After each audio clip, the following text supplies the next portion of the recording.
Whoever wins the race to replace term-limited Colorado Governor Jared Polis in 2026 is going to inherit the affordable housing crisis in our state. Current Gov estimates the state's short 100,000 housing units. Today, Democratic Senator Michael Bennet unveiled his plan to close that gap, and he promises that this will be his top priority if elected. A lot of Bennett's housing plan is similar to what we have already seen from Polis and other Democrats at the state capitol in recent years, like streamlining the construction of starter homes, so-called missing middle housing, like townhouses, duplexes, small lot homes. Today, Bennet says he wants Colorado to increase the supply of housing that's funded by the government by up to 30% over the next decade.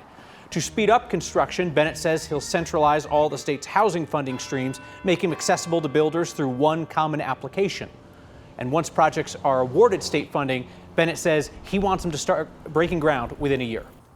I appreciate the work that the legislature and the governor have already done here, and communities all across the state have done. We need to move faster, I think, and we need to move with more of a focus. Bennett's plan also calls for incentivizing workforce housing and housing near transportation hubs. Several suburban, rural, and mountain communities have already opposed similar mandates on that have come from Governor Polis and the Dems at the state ledge. Republican gubernatorial candidate and State Senator Barb Kirkmeyer told me here a couple weeks ago that the state should take more of a hands-off approach and focus on deregulation in the housing market. It shouldn't be us as legislators. It shouldn't be the governor doing that. It should be people who live in that community defining what their community looks like. We worked with local governments and said, how are we all going to tackle this problem together, and what can we do as a state? We got rid of unfunded mandates. We looked at our regulations, which is something as a governor that you could do, is pull in those regulations.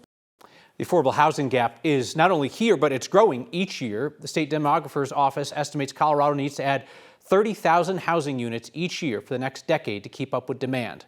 In 2022, voters passed Proposition 123, directing up to $300 million in state revenue toward affordable housing each year.